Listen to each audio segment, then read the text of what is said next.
Going live. Cool. Okay. Vikki's back with us, hopefully. Elisha is going to join us. Martin, thank you for being there as well.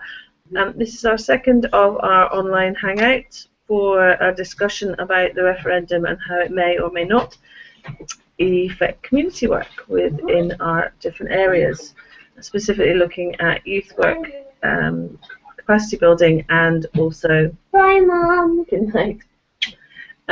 And adult learning. Thank you. Martin, you did a task with Francis looking specifically at youth work. How did you find that, to go and actually find your sources and things? Was that easy enough to do, or...? Again, we were trying to look at it very much from Brookfield's kind of four lenses. For me, when we went out to try and look for literature on the independence referendum, there wasn't much out there that we could find, and I think that was because of the issues to do around with public and voluntary sector organisations taking independent stances and not wanting to come out on either side of the argument publicly. And again, when we spoke to colleagues looking at another part of the lens, that was very similar. Individuals were not willing to give us on kind of comments. Officially, it was all off-record comments. So that made it really hard to then be able to report back, because, you know, we weren't able to report back their off-the-record comments. I can't hear anything till... Oh, there you are. Hi, Nikki, you can hear us? You're with us? I can hear you now, yeah. I'm not sure how reliable this is going to be, but I'll... Okay. Hi there. Has anyone else arrived? No. No, we're waiting for Elisha to come online and Rosiin, but I think they're both having issues tonight. I think there must be a few problems on the out there in the ether. Yes. Martin was just talking about how he found doing the task and finding information out about how the referendum may or may not affect youth work, and how a lot of people that they spoke to were happy to give their own personal views off the record, but there really wasn't anything going on. Is that right, Martin? Yeah, no, I think that's a great review of it. I think, yeah, we just couldn't get any on-the-record comments. The one thing I would say is that, you know, although the organisations, both public and voluntary sector, were taking a neutral stance, what their main objective was, and I think that was what was shown by YouthLink Scotland and Jim Sweeney's articles, was that they wanted to make sure that youth work would be at the top of the agenda and were highlighted to ministers at both a Scottish and UK level. So irrespective of what actually happened with the referendum, that youth work would be on their wavelength either way. Nikki, how did you find? You did a little bit of work on the task. How did you find out your sources? I haven't actually done it yet. Well, I've been working on it, but actually I have to be honest that I have actually flipped the question around a bit. Okay. I haven't, due to tech problems and sitting down with it, haven't uploaded it yet, but I will hopefully upload it tonight or tomorrow.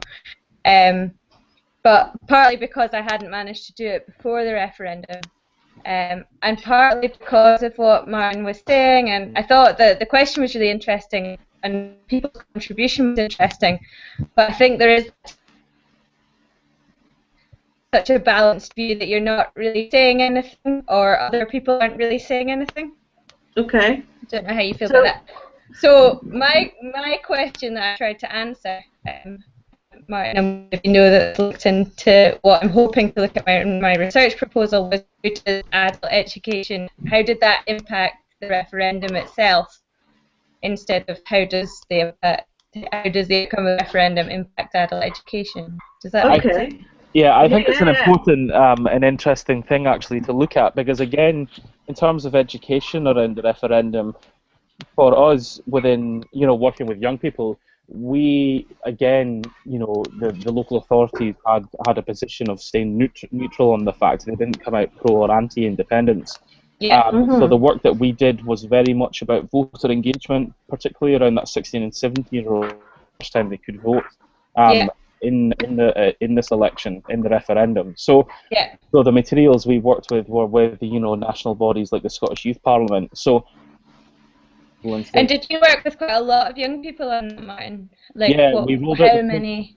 Yeah, we rolled out the programme to every fifth and sixth year pupil at both the high schools. So that was the Anderson High School and the Bray High School.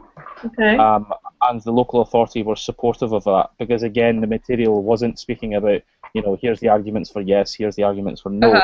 It was about, the independence referendum's coming up. There is an opportunity for you to have a voice and to make a decision on the future of Scotland. And here is how to register, and here is how to use that vote. I don't know the statistics for Shetland, but I know generally in Scotland that there's a high percentage of sort of 16 to 18-year-olds that turned out to vote. They really did. How do you feel that?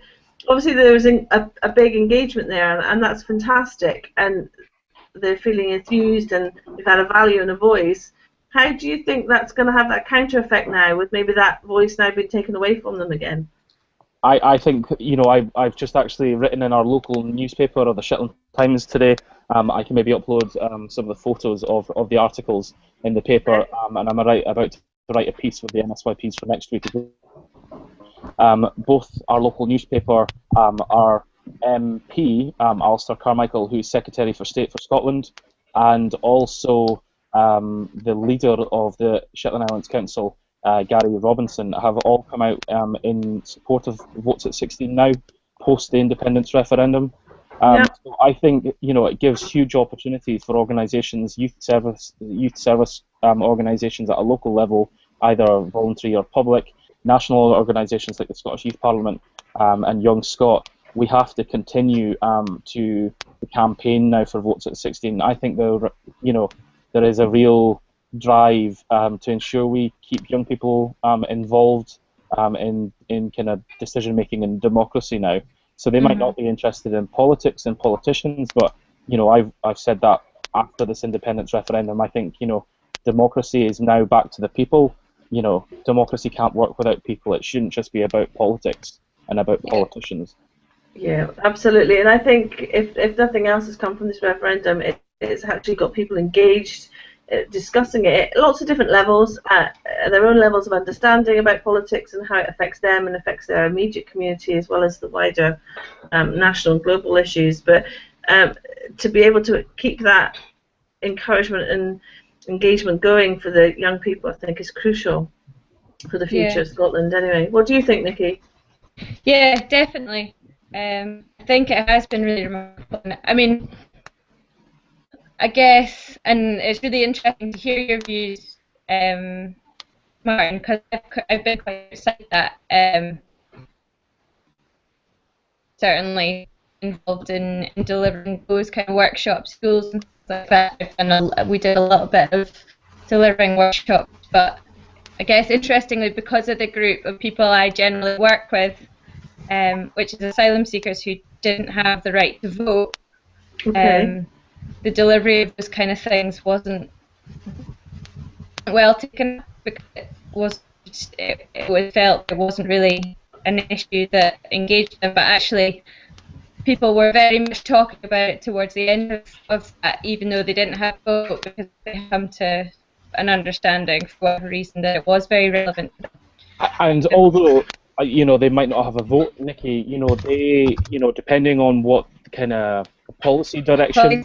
Absolutely, but I mean, I think what I'm saying is I think that understanding became clearer, but that didn't really happen in workshops and things like, and kind of in a curriculum. It came through those discussions about how is this relevant to me, and came through a much longer and individual-led process. And for me, what I'm interested in, I guess, is whether you think that maybe things like what you were doing with YouthLink and rolling it in schools was a fundamental factor, or whether actually a lot of what was engaging people was happening in places like Facebook and maybe in the more informal spaces that aren't traditionally conceived as learning spaces, but where there's a lot of debate happening.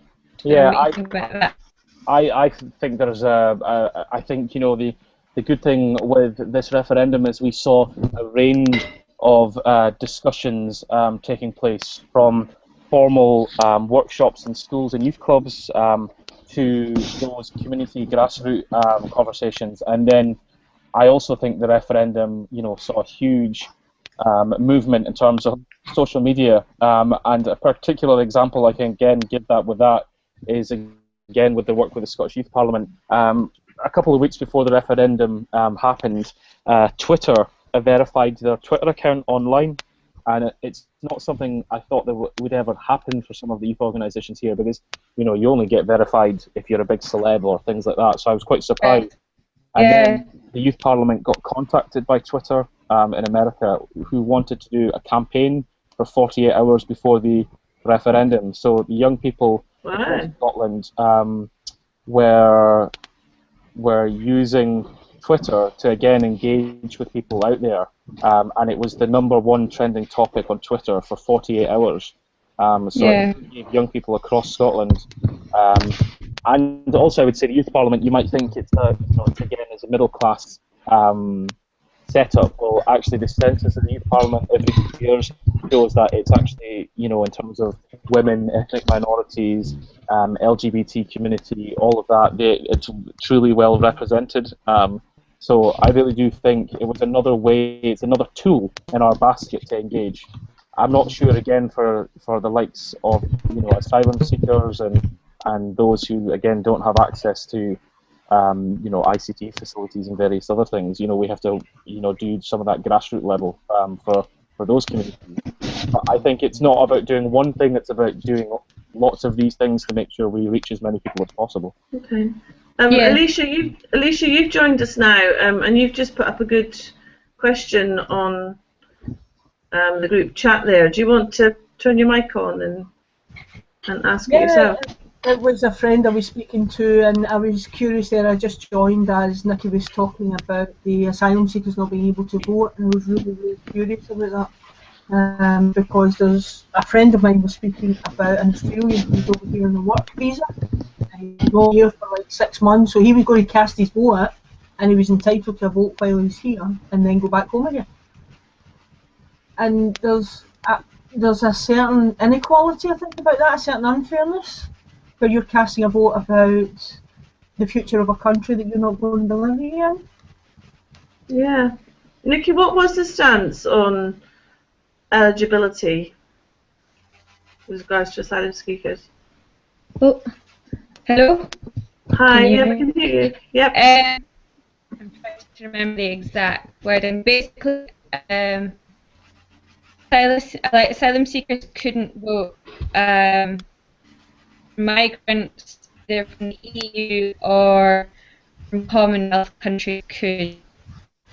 I think that's right. I should know that off the top of my head, but I think that was it. So nobody that was seeking asylum could vote.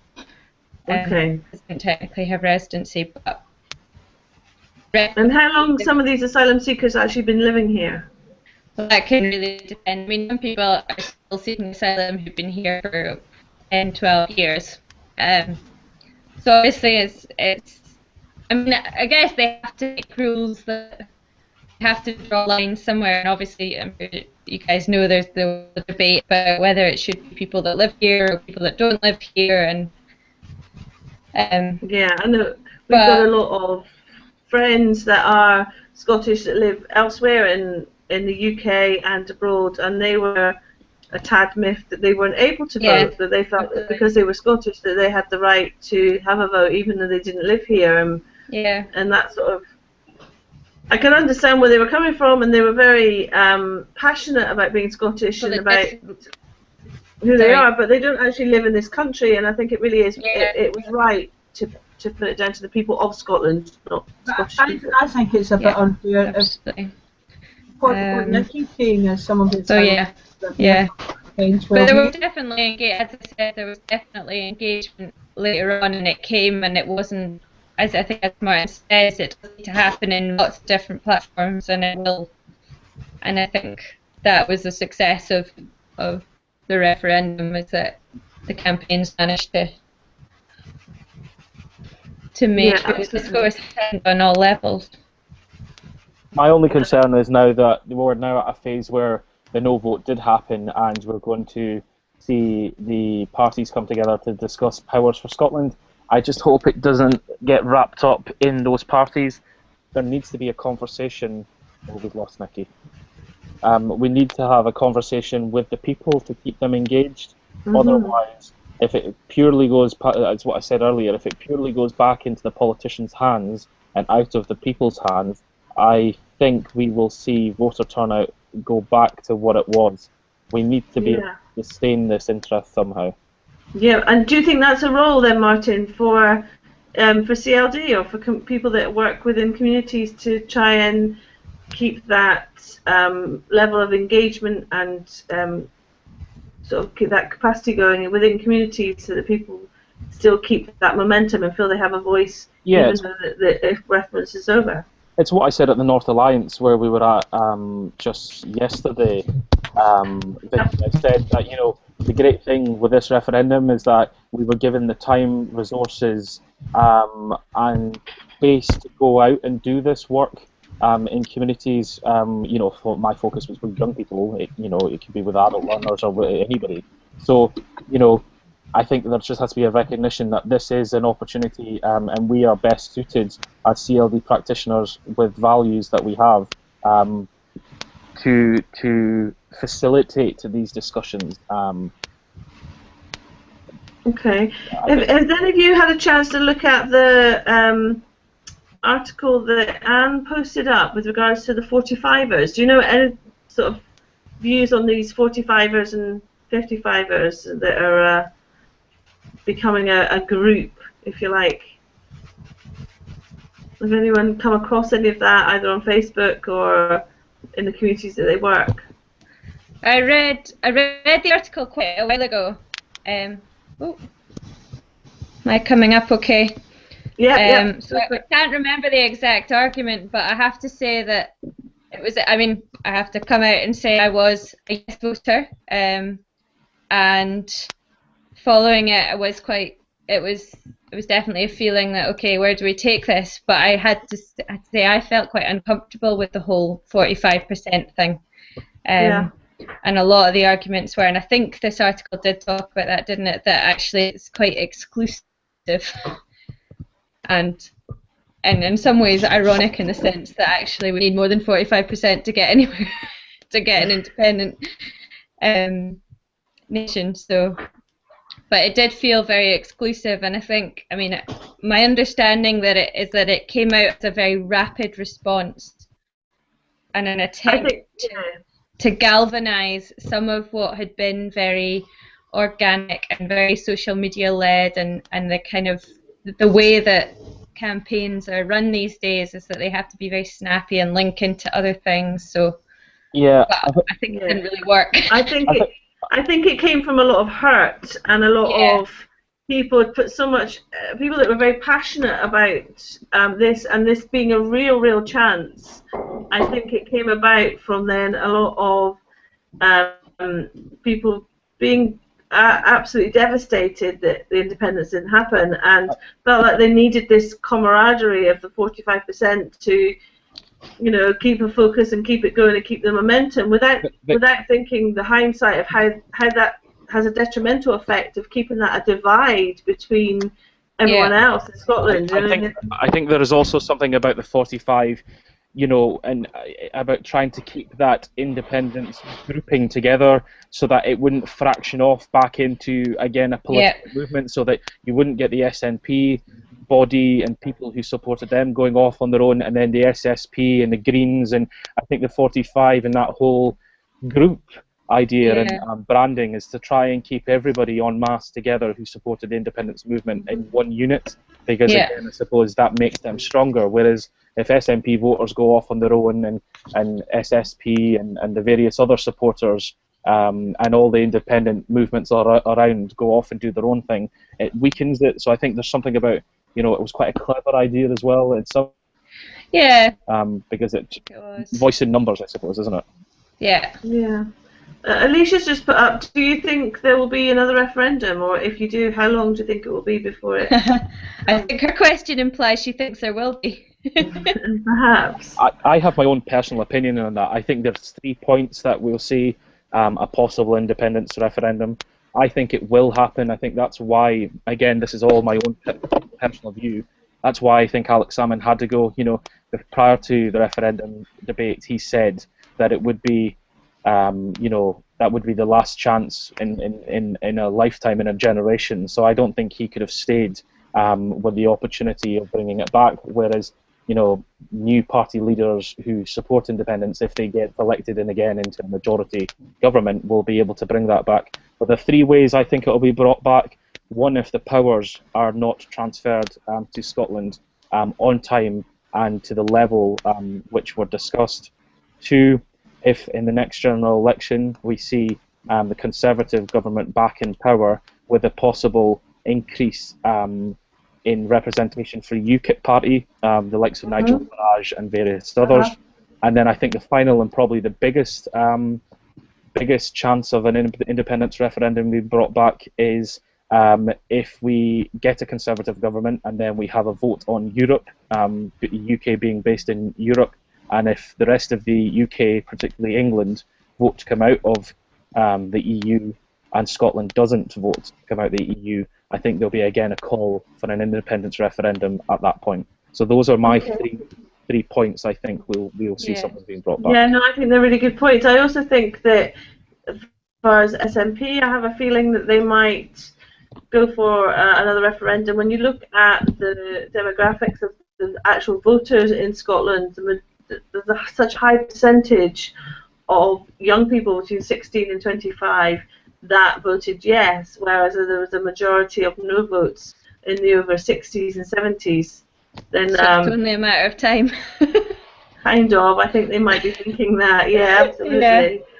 But I think it's also, and I don't know enough about this at the moment, but it's also really interesting what is now happening in England. And some people are saying that actually the breakup of the UK will happen. It just we just won't be at the table, so to speak, because actually England will push for devolved powers to the extent that they'll start breaking it up for us, which is an interesting argument. And like I said, I don't know enough about it, but yeah, that's interesting because I think the federalism kind of movement kind of does that, but again, I haven't read up enough about it. I know the Liberal Democrat Party have always believed in a federalism state, and you know, our local MSPs and MPs we've voted in since the Second World War up here in the islands have all been Liberals.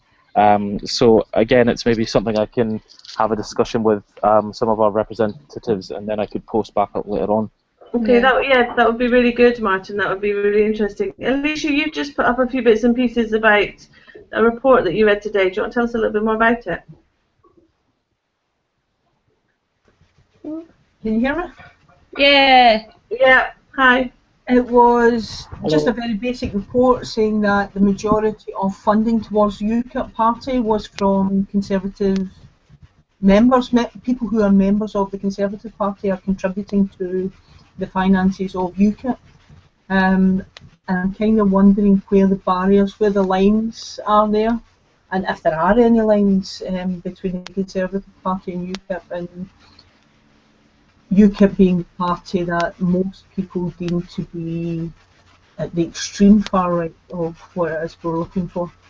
I just wondered if anybody else had read anything about it and what they read. No, that's news to me. I haven't seen anything about that. Guys, have anyone else seen anything? I haven't read about it, but to be honest, it's not particularly surprising. I think, and I'll hold my hand up and say that my own politics will come into play in my response, but I think that, in a sense, that it's probably quite common that people will kind of hedge their bets in terms of their political views, and clearly up until quite recently, or parties like UKIP were considered very extreme and too extreme to actually hold any power.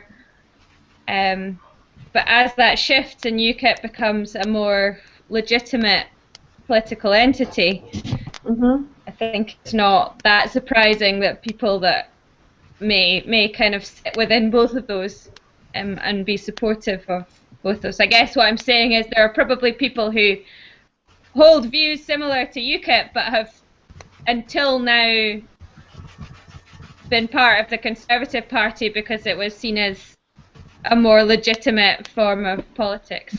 Does that make sense? Yeah, and I kind of think up until recently, UKIP still was a little bit, nobody was brave enough if that was their views. They weren't actually brave enough to put their hands up and say that. Whereas I think UKIP had such a surge in the last few years that it's becoming a little bit more okay to be nationalist or and to stand up and say that you're part of it. Which is a little bit scary. Ask a question, please, guys. I've spoken a lot about youth work and young people, but for someone who just works very much in that one sector within CLD, I wondered whether or not any of you had experiences of adult learners in the wider community, because it really frustrates me when we got the votes at 16 for young people, that people said young people don't have a clue what's going on. They don't care about politics. They're uneducated about it. They need the information and that. But for me, I see a lot of adults around the country, over 25, 26, who are still uneducated about politics and about democracy. And I just wonder if you believe that, as well as the efforts that we've been putting into young people, whether or not that actually needs to be rolled out wider to adults and within our community. I do think that's a really good point, and I think it shows that people have an interest when it becomes very personal and they feel that they have a view and a value to put their view forward.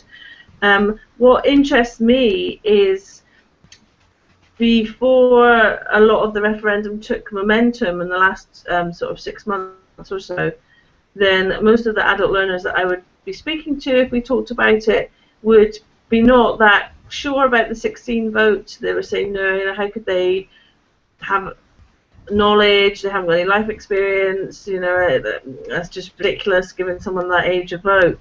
But I think as time went on, and there were so many young people who were very well read up about the politics and about their views, and were able to very eloquently put across their points of view and their beliefs and their feelings, that kind of change. And since the referendum, those same people that voiced those opinions are now kind of saying, I think it's been fantastic. We were at the polling station, there's all these young people there, they were also enthusiastic, they were all really, they're having big discussions and debates, and it was serious, and how amazing that was. So that, I think that point of view of the value and how young people have the right to have that opinion has changed. Elisha, what do you think? Well, again, I'm partially still sitting where I was on Monday, where I think it was unfair to give 16-year-olds a vote because they won't be allowed to vote at the next election. As far as adults are concerned, I think there's a huge element of, very much still, of this is what my parents voted, therefore this is what I'm going to vote. And that change is starting to occur naturally through the course of time. But yeah, I think where people were interested, the information was there. I think there were several debates held locally. I heard people were holding debates at kitchen tables and all sorts, just to try and inform people of facts on both sides of the divide. I thought it really was, there was an energy from the adult side of things as well. But perhaps because I'm more involved in youth work, I saw it a bit more in youth work, but I am aware of it happening in the adult sphere as well. I think I was quite amazed when I was on Friday when the results had come through. I was, and I tipped this on Monday as well at the debate we had then. I was in the university library for a couple of hours, and I was in the cafe area doing some study and some research. and I spent a little bit of time being nosy to people's conversations. So sort of when I queue for the coffee and walking around, I was trying to dip in and out of other people's conversations because there was a lot of young people there, young new students that were in, and the majority of them were discussing the result. The majority of them were disappointed, but they were having proper discussions about what will happen now and how that goes on and how they were disappointed and they were able to vote and how it was really good. And it was just a buzz about the place, and I just thought, how often has that ever happened before with regards to any politics? You walked into an area that was predominantly under 24s, but that on Friday was predominantly under sort of 18s. There was a lot of younger there, sort of 18, 20s. And the majority of the conversations that I heard was all about the referendum and about politics, which was immense. It was really, really good. Yeah, and I think it's encouraging. We're now seeing, some of the political parties, again, I can't say all of them, but some of them, particularly the pro-independence movement, SNP, SSP, Greens, are seeing huge increases in their memberships at the moment. The SNP have now become the third biggest political party in the UK and the biggest Scottish political party in terms of membership. So, again, I think those who are although disappointed have again grasped onto something and are willing to stay with the campaign. So whether or not that's young or old, I think that can only be a good thing, to stay within those movements, so that they continue to be energized moving forward. Yeah, is it not? Sorry, no, go for it, Nikki. Go for it. Sorry.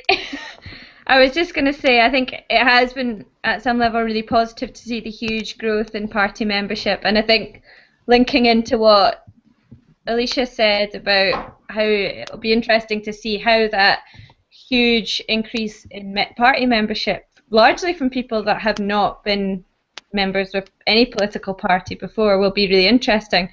But I think we also need to be really careful about holding on to a lot of the kind of grassroots nature of it and the community-led stuff, and I think there's a danger that if we all just join a political party, then we lose out and we hand back to the leaders. I was saying that earlier. That's a real tension. Nikki, sorry, I maybe missed that. No, but I think you're right. I think some of the greatest movements were things like the national body, Women for Independence. Some of these organisations were some of them. A lot of the independent ones were really good and had a real strong voice. Yeah. Elisha, did you want to join in on that? Sorry. No, I was just thinking about, Nikki's talking about grassroots, and we're talking about independent organisations being involved in the decision making and having a really strong voice. And I'm wondering if at the local community level, what the involvement really is, or is that sort of independent organisations, so it tends to be spheres, but the general community work that happens every day is sort of missed out. Does that make sense? I think that is really interesting. It's interesting, actually. I would say, just talking from my own personal experience, which is, I mean, going back to kind of being reflective, obviously I am already quite an engaged in community work and relatively politically engaged. And my view generally has been really positive of things like National Collective and RIC and Women for Independence, but actually I attempted to get involved in a number of groups and didn't actually manage. I managed to get involved in one day with Radical Independence and with the Yes campaign on the day of the referendum. Oh, there's a lot of feedback. Oh. Can you hear me? Okay, yeah, okay. Perfect. So I have to say that actually, although I think they definitely present, and they seem to present a wide range of voices, actually the practical experience of trying to get involved was actually really difficult for me. And I'm pretty privileged and tech savvy and all those things, so it was quite interesting to find out how many other people who maybe that's not a very easy thing for them to do, how difficult that was, Elisha. So it's a really interesting question. Well, the question is based on, it was actually a group of young people, and I know Martin touched on earlier, being the focal point, but it was a group of young people who were trying to organise a referendum debate, and it was like 6 months ago, 8 months ago, they were trying to organise this, and when they organised the debate, the politicians didn't even turn up. Oh, okay. So I was really wondering about the level of engagement, right, where it means something, where it means something to come into it. Absolutely. Did anyone else show up out of interest? Did they invite other speakers? I think the management committee of the young people ended up taking the debate and doing both sides of the debate themselves because they had read up on the information that they had.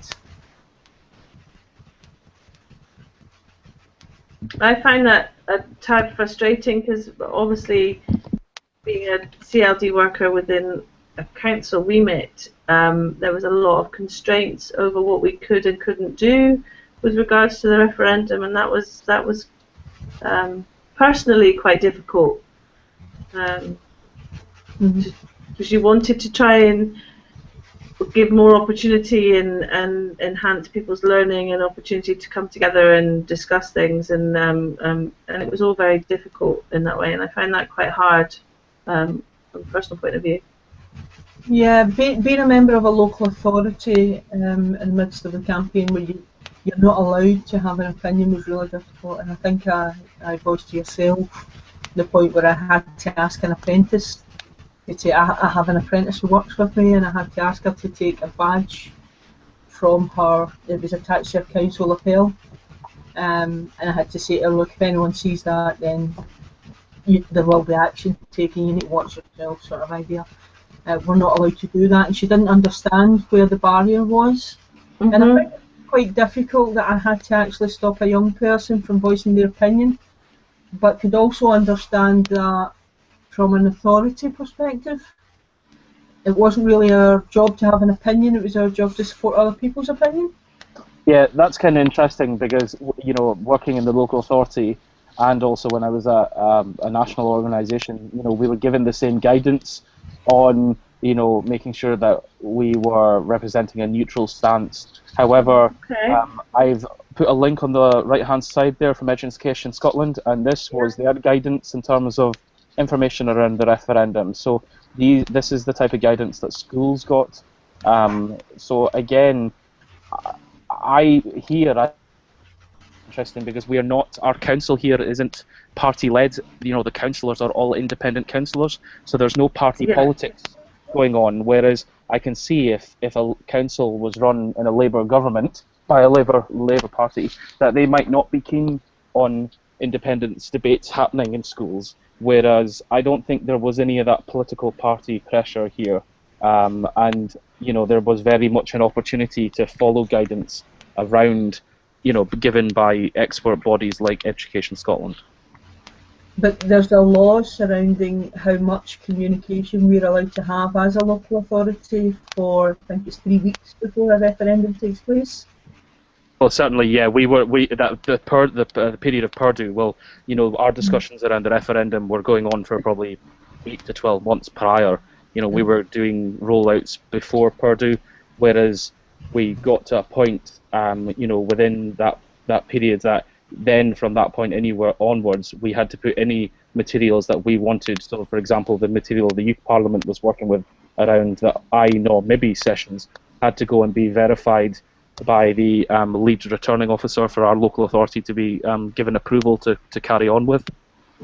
But prior to that, we were allowed to go into schools based on kind of feedback and guidance from people like Education Scotland. Okay. That's interesting. Does anyone have any other points that they wanted to discuss tonight, or any other questions they wanted to pose? Elisha, you look like you were going to speak. Yeah, I was kind of wondering the point that I raised earlier, and Nikki had responded to it, but I think it maybe needs a bit more sort of teasing out as the political party input into the referendum. And I feel if the referendum was fronted, maybe led was the wrong term to use, but if the referendum was fronted by someone like, I don't know, the CLD Standards Council or a completely independent body altogether, would it have made a difference to the voting? If there was Intriguing. no politics involved in it at all, and I know that's difficult to imagine, but if no politicians involved in it, do you think that would have made a difference? Nikki, what do you think? If there was no politicians involved in the lead up to the referendum and the campaigning, But would it involve independent bodies? You're saying? There would be one independent Yes. body giving the pros and cons of independence, I imagine. The way I imagine it is there would be an independent body set up to say, this is what independence looks like, here are the good points, here are the bad points, here what it actually means for everyone, and here's how we would like to see a future Scotland. Would that have made a difference to the appearances that were made from both sides of the campaigns? Yeah, it's very interesting. I don't know. I find it very hard to imagine because it became so political, so kind of weighted. yes. It's very hard to kind of, and because, I guess, because it was, I feel like in the end, I don't know, maybe it didn't start this way, but it became very ideological, and I think that obviously there was a lot of information and learning and ideas and theories and practical facts to grapple with, but I think in the end it did come down to ideologies, really, and visions of, and in that respect it's really hard to imagine how it could have been sold as a kind of, or not sold. Does that make sense or not really? Do you think that ideology then only came a strong point towards the end of the campaigning? Well, not to what. No, I think the politicalness of it, but Okay. I think that, but I think that's how people. I don't know. I think people. I mean, certainly a lot of people's journeys seems to have started from no and either moved to yes or stayed with no. And I think that's interesting in the sense that with the yes, there are less kind of experiences and facts to back up, although I would also argue that in the no campaign, in the no side, we don't really know what we're going to get because it's still the future. But I think people really had to decide where their hearts sat and then find the information that supported that, if that makes sense. Yeah, totally. Yeah. But a really difficult question and a really interesting question, Elisha, because I don't know, maybe I just can't remove myself from that politicization of it, yeah. But I think it would have been probably a good thing if less politicians were involved, and it would be interesting if it had just been the grassroots campaigns and the politicians had been removed, what would happen as well. I'm very curious to find out what people's reasons, and I don't think we ever will genuinely find out what people's reasons were for voting yes and voting no, and how much of either side was educated and how much of it was following loyalty. And how much of it was just being scared. I think there's a lot of different reasons for people to choose. I do think if you're thinking of a world where the politicians weren't involved and it was grassroots factual, then I think the yes would have gone through, no bother at all. That's my hand on heart. I daren't commit to it, but I think at the end the result would have been very different. Yeah. I would tend to agree as well. Yeah, Martin? Martin? Yeah, Martin, you there? Are you? Hello. I can see his pic. Is he gone? Yeah, no, he's still there, but I'm not quite sure. What else? Martin's also put up some links to the Youth Parliament workshops as well, so we could maybe get him to put those onto the changes site. I can't just say that without going changes. Sorry.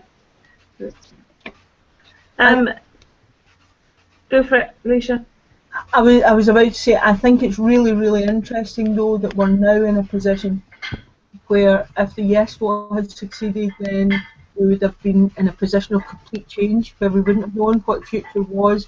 We would have known the desire that we wanted to reach, but the steps to reach that were, we wouldn't have known how we were going to get there, but we knew what the ideology was. But we're now, even with a no vote, we're in exactly the same position. Yeah, I really think that I personally think there's a role for CLD to try and keep that motivation and keep that community engagement going, because I think there's a massive change ahead of us, and I think it can be changed for the good. But I really do think that grassroots movement still has to keep going, and I really think that the people still have to feel valued and feel that their voice has an opinion. It's not just a yes or no and that's it. Now that's been done, they can all just go back under their duvets and never be seen again.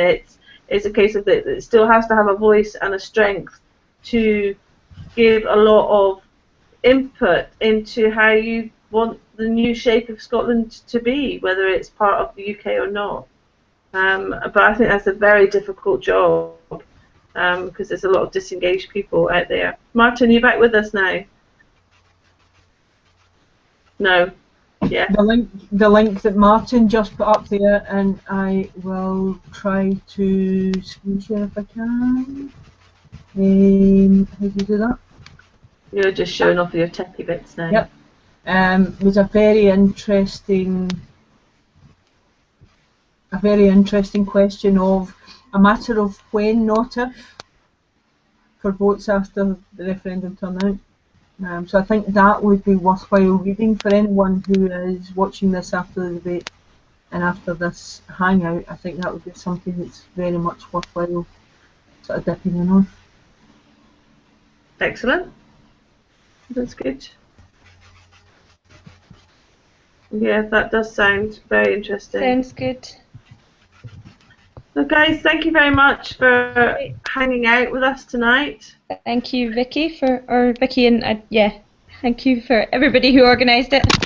Martin as well. Was that all three of you? That's good. Martin, are you back with us? Yes, I've got back now. I'm just in. Any final thoughts, Martin? No, just as I said, I think there's a lot, the interesting thing is now that actually the referendum is over, there is now more and more material coming out. What I said way back at the beginning was I actually struggled to find any on-the-record comments prior to the referendum. Yeah. I think now, obviously, because the decision has been made, we're now seeing things around, how youth work should be, or youth organisations should be working within this kind of as we start. Mm-hmm. Cool. Nikki, do you have any final words? No, but thank you very much. It was really interesting talking about it and sharing things. And Martin, I think we'll definitely have to put heads together, and I'm going to have to talk to you. Well, I'll have to talk to everyone about stuff, but yeah, really interesting stuff. Thank you. Yes. Elisha, do you have anything final to say? Not at all, just thanks very much for those who took part, and also not to forget the people who input, and I hope everyone has had an opportunity to look at the research that was carried out before the referendum and the lead up from some of the groups within the course for the task that was carried out. If people have a look at those and sort of reflect back as to how it's changed since, that would be great. Yeah, absolutely. Yeah, I can just say thanks everybody for taking part in our referendum debate. Whether you posted stuff online, your findings, whether you were able to join us or hang out, or whether you're able to watch it later. If you weren't able to join the Hangouts live, please watch it. If you're watching it, put posts and comments on underneath. We'll be really interested to see the other chat going on after this as well. Okay, take care guys, good night. Yeah, Bye. Bye.